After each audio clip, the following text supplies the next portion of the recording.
আমি আপনারা আবারও বলি, মন দিয়ে শোনেন। চুল কাটতে হলে প্রথমে মন স্থির থাকতে হবে। এখানে আবার বলতে হবে যে আমি দেখতে পাচ্ছি পাশের চুলটা ছোটো, এটা তো আপনি একবার গুতাগাতি কোনো মধ্যে কাটিয়ে নেবেন। ধরেন প্রথম শুরুতেই আমি দেখতে পাচ্ছি এই চুলটা ছোটো, আমি যদি পাশ থেকে এরকম ছোটো করে যাইতে পারি, তাহলে আমার এর সাথে মাপ দিয়ে সামনে দিয়ে আমি আগাতে পারবো। এবার শুরু করা যাক। এই যে চিরুনি ঢুকাইলাম, এমন করে দেবো, চিরুনি ঢুকাইলাম গভীরে, এমনি এমনি যাইতে হবে চিরুনি, এমন না, এমন হলে তো বাইরেই বাইরে যায়। চিরুনি প্রথমে ঢুকাইলাম, দেখতে পাচ্ছি পাশে ছোটো চুল, ছোটো চুলের সাথে যদি আমি একটু সামনে আগাইতে পারি, তাহলে আমার কাটিং একত্রে হইব। 1 2 3 4 5 6।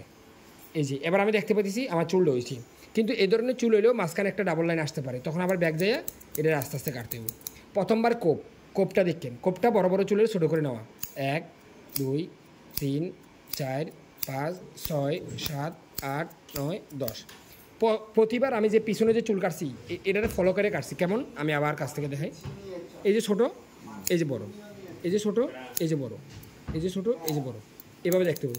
যেটা আমরা গণপোজ দিই ওটা ফিনিশিংয়ে লাগে। ধরেন এমন কাটছি, তখন এটা আমরা এমন আন্দাজ চেয়ে দিই, তখন আন্দাজ চেয়েভাবে কাটলে তখন চকচক করে। এর আগে চকচক করবো না, এর আগে কিছুটা দাগ দাগ মনে হবে, এরকম এরকম বড় বড় খুব এই যে এটা খুব, কথা বুঝতে পারছি। এখন আপনার যতটা পারেন মন শান্ত রাখতে হবে, কইতে হবে বারবার করে যে আমি পাশের চুলটার মতো সামনের চুলটা কাটার চেষ্টা করব।